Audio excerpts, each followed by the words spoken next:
বিশ্বের সেরা গবেষক মরিস বুখাইলি, বিশ্বের সেরা গবেষক, কোরআন শরীফ পড়ে যালিকাল কিতাবু লা রাইবা ফি হুদাল লিল মুত্তাকিন, এই কিতাবে চ্যালেঞ্জ দিয়েছে, একটা ভুল নাই, সন্দেহ নাই, একটা নক্তা পর্যন্ত ভুল নাই, চ্যালেঞ্জ করে দিয়ে মরিস বুখাইলি সমস্ত ধর্মগ্রন্থ রিসার্চ করার পরে কলেমা পড়ে মুসলমান হয়ে জান্নাতি হয়ে গেছে, কোরআন শরীফ পড়তেছে। আর আমাদের দেশের শিক্ষিত লোকেরা কোরআনের বাজেট নাই, যাদেরকে আপনারা ভোট দেন তাদের কাছে কোরআনের বাজেট নাই, টার্গেট করতে হবে ইসলাম বিদ্বেষী কোন চেয়ারম্যান, মেম্বার, এমপি কে আমরা কেউ আমাদের সমতা, আমাদের ভোট আমরা সমর্থন দেব না। কারা কারা রাজি আছেন আল্লাহু আকবার বলেন, কারা কারা রাজি আছেন আল্লাহু আকবার বলেন। নারায়ে তাকবীর। কোরআনের দুশমনেরা, হাদিসের দুশমনেরা, আলেম ওলামার দুশমনেরা, ইসলামের দুশমনেরা, মানবতার দুশমনেরা, এরা ভোট চাইতে যেন আসতে না পারে। 5000 ওলামায়ে কিরামকে জেলে রেখে, অধিকাংশ নির্দোষী মানুষকে জেলে রেখে আপনি কি তামাশা করতে চান? যেই দেশের মানুষ পেঁয়াজ কিনতে পারে না, মরিচ কিনতে পারে না, সেই দেশের মানুষের, সেই দেশের 10,000 15,000 কোটি টাকা আপনি ব্যয় করবেন আর আপনি হাতে তালি দেন। আপনি কি, আপনি কি কি বুঝাইতে চান আপনারা? খবরদার মুসলমান, একটা ভোটের মাধ্যমে মানুষের ঈমান চলে যায়। কি যায় ভাই? জোরে বলেন। দলাদলি ছেড়ে দাও, আল্লাহকে আল্লাহ বলে স্বীকার করো। মরিস বুখাইলি যদি কলেমা পড়তে পারে, 12টা ডিগ্রিওয়ালা, ব্যারিস্টারি ডিগ্রিওয়ালা শিব শক্তি মহারাজ ডক্টর ইসলামুল হক কলেমা পড়ে মুসলমান হয়ে কোরআন শরীফ পড়ে, অথচ মুসলমানের বাড়িতে কোরআন শরীফ নাই। মুসলমানের ছেলেমেয়েরা কোরআন শরীফ পড়ে না, মুসলমানের বাড়িতে টিভি বাজে কিন্তু কোরআন শরীফ শব্দ শোনা যায় না। ঠিক না বেঠিক? এটা দুঃখের বিষয়। হরিবলার কুটিতে যারা এসেছি সকলের বাড়িতে কোরআন শরীফ থাকবে কিনা হাত উঁচু করে আল্লাহকে দেখান, আমাদের বাড়িতে কোরআন শরীফ থাকবে কিনা। জোরে বলেন আল্লাহু আকবার, জোরে বলেন আল্লাহু আকবার, আল্লাহুম্মা আমিন। কোরআন শরীফ থাকতে হবে। বাবা, আপনার জানাজাটা কে পড়াবে? আমার জানাজাটা কে পড়াবে? চেয়ারম্যান সাহেব, মেম্বার সাহেব, এমপি সাহেব, মন্ত্রী সাহেব। আশ্চর্য ব্যাপার, কোরআনের বাজেট নাই যেই দেশে, সেই দেশে মুসলমান থাকতে পারে না, সেই দেশের নেতা মুসলমান হইতে পারে না। মসজিদের বাজেট নাই, মাদ্রাসার বাজেট নাই। সামান্য 10 হাত ধরে পশ্চিমবঙ্গের মুখ্যমন্ত্রী মমতা ব্যানার্জি প্রতিটা ছাত্রকে যদি সাইকেল দিতে পারে, ছাতি দিতে পারে, যারা বিদেশে যাবে 20 লক্ষ টাকা দেওয়া হবে, যার বিবাহ দিতে পারে না 15 লক্ষ টাকা দিতে পারে, আমাদের নেতারা কারো বক্তব্য শোনে না। এরা নিজেরাই স্বঘোষিত পণ্ডিত, এরা সবগুলি জাল সার্টিফিকেট এরা নকল করে পাশ করছে। দেশ স্বাধীনের সময় আমরাও পরীক্ষার্থী ছিলাম, আমরা এসএসসি পরীক্ষার্থী ছিলাম, আমরা জানি দেশ স্বাধীনের যেদিন হলো টেবিল চেয়ার পাশ করলো, জুতের তলে নকল, জুতের তলে। হ্যাঁ, এই দেখে আমি পরীক্ষা দেইনি। কয় এটা কি কথা? লেখাপড়া না করে নকল করে পাস, টেবিল চেয়ারে পাস, এ পাশের কোনো মূল্য নাই। জোরে বলেন, জোরে বলেন। মহিলা ডিসি হবে, মহিলা এসপি হবে, শিক্ষামন্ত্রী, শিক্ষামন্ত্রী আপনি 20 কোটি মানুষের ছেলে মেয়েদেরকে নাস্তিক বানাবার জন্য বই পুস্তকের মধ্যে বানরের সন্তান মানুষ বংশ এগুলি শিক্ষক পড়াবে, ছাত্ররা পড়বে, যারা বিশ্বাস করবে তাদের ঈমান থাকবে না। হাজি হবে, নামাজ পড়বে, কিন্তু কি নাই? জোরে বলেন, জোরে বলেন। নামাজ পড়লে নামাজি হওয়া যায়, হজ করলে হাজি ডাক পাওয়া যায়, ইমানদার হওয়া যায় না। হযরত উমর রাদিয়াল্লাহু আনহুর মতো ইমানদার হইতে হবে। হযরত আয়েশা, মা আয়েশা সিদ্দিকা রাদিয়াল্লাহু তাআলা আনহা উম্মতে মুসলিমার সবচেয়ে বড় হাফেজা, বড় আলেমা, বড় মুহাদ্দিসা, বড় মুফতি, 33 জন মুহাদ্দিস এবং মুফতি উম্মতে মুসলিমার সাহাবায়ে কেরামের জমানায় কোন ফতোয়া যদি দিতে না পারতো, খাতুনে জান্নাত হযরত মা আয়েশা সিদ্দিকা রাদিয়াল্লাহু আনহার কাছে চলে যেত, মুখস্থ টপ করে বলে ফেলতো, আল্লাহ পাক তেনাকে এত বড় সম্মান দিয়েছেন, ঘরের দরজার খিল লাগায় কাঁদতেছে। আল্লাহর পয়গম্বর এসে গেলেন, কেন কাঁদতেছো? আমার ঘরে ভালো খাবার নাই, ভালো পোশাক নেই, প্রতিদিন চুলায় আগুন জ্বলে না, এই জন্য? না ইয়া রাসূলুল্লাহ, সেই জন্য আমি কাঁদছি না, আমি কাঁদছি আপনি রাসূল পয়গম্বর আমাদেরকে দুনিয়াতে সকালে বিকালে আমাদের খোঁজ খবর নেন, না খেয়ে থাকলেও আপনি যখন খবর নেন তখন আমরা খুশি হয়ে যাই, মন আপনার চেহারা দেখলে পেট ভরে যায়, আত্মা ঠান্ডা হয়ে যায়। কিন্তু কিয়ামতের ময়দানে আমাদের খোঁজ খবর কেমনে নেবেন? আল্লাহর পয়গম্বর ডাক দিয়া বলে, বিবি আয়েশা গো, 3টা জায়গায় কেউ কারো খবর নিতে পারবে না।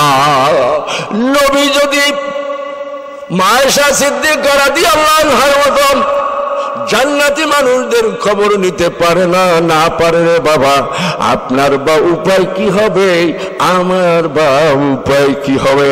হযরত খাদিজাতুল কুবরা রাদিয়াল্লাহু তাআলা আনহা কুটিয়ালের কুটিয়াল, আর এক কুটিয়ালের কুটিয়াল, আর এক কুটিয়ালের কুটিয়াল, কয়েক ডজন বাংলাদেশি কুটিয়াল মিলাইয়া এক কুটিয়ালের সম্পদ, এইরকম 3 কুটিয়ালের সম্পদ তার কাছে জমা। সব নবীকে রেজিস্ট্রি করে দিলেন, দিয়ে ডাক দিয়া বলে, নবী গো, আপনি যদি আমাকে তালাক দেন 1 টাকারও দাবি নাই, আপনি যদি আমাকে নিয়ে সংসার করেন 1 টাকারও দাবি নাই। সব সম্পদ শেষ হয়ে গেল। মা খাদিজাতুল কুবরা রাদিয়াল্লাহু আনহা কোনদিন বেজার হয় নাই। ওই সোয়াবে আবু তালেবের পাদদেশে 1 বছরের ভিতরে সামান্য খেজুর আর পানি শেষ হয়ে গেল। কাফেরেরা বয়কট রেখেছিল। আমাদের দেশের মতো মোড়ে মোড়ে চায়ের দোকান, পানের দোকানের ব্যবস্থা সৌদি আরবে নাই, কিন্তু খেজুরের গাছ তাও মাঝে মাঝে মরা পাওয়া যায়, কোনো ঘাস নাই, সবুজ রঙের কিছু নাই। গাছের পাতা খাইয়া খাইয়া চিবাইয়া চিবাইয়া ক্ষুধা নিবারণ করত। আল্লাহ পাক দেখে বলে, জিবরাইল যাও, আমি মা খাদিজাতুল কুবরা রাদিয়াল্লাহু আনহাকে জানায়া দাও, আমি আরশওয়ালা খোদা সালাম দিয়া পাঠাইলাম।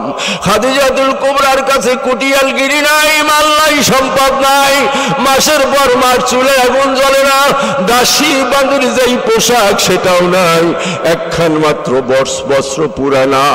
জিজ্ঞাসা করো, আল্লাহ পাকের সালাম জানাবার পরে জানতে চাইও, খাদিজাতুল কুবরা রাদিয়াল্লাহু তাআলা আনহা যখন তিনি বড় লোক ছিলেন, আল্লাহ আর নবীকে যেমন ভালোবেসেছিলেন, গরিব হওয়ার পরে সব মুসলমানদের পিছনে ব্যয় করার পরে এখন খাদিজাতুল কুবরার কোনো পোশাক নাই, পেটে কিছু নাই।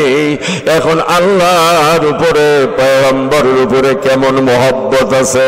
মা খাদিজাতুল কুবরা রাদিয়াল্লাহু আনহু চোখের পানি ছেড়ে দিয়ে কাঁদতেছে, না না, সেদিনও আমার যেমন মহব্বত, আজ অমনি মহব্বত, 1 বিন্দু পরিমাণ কমতি হয় নাই।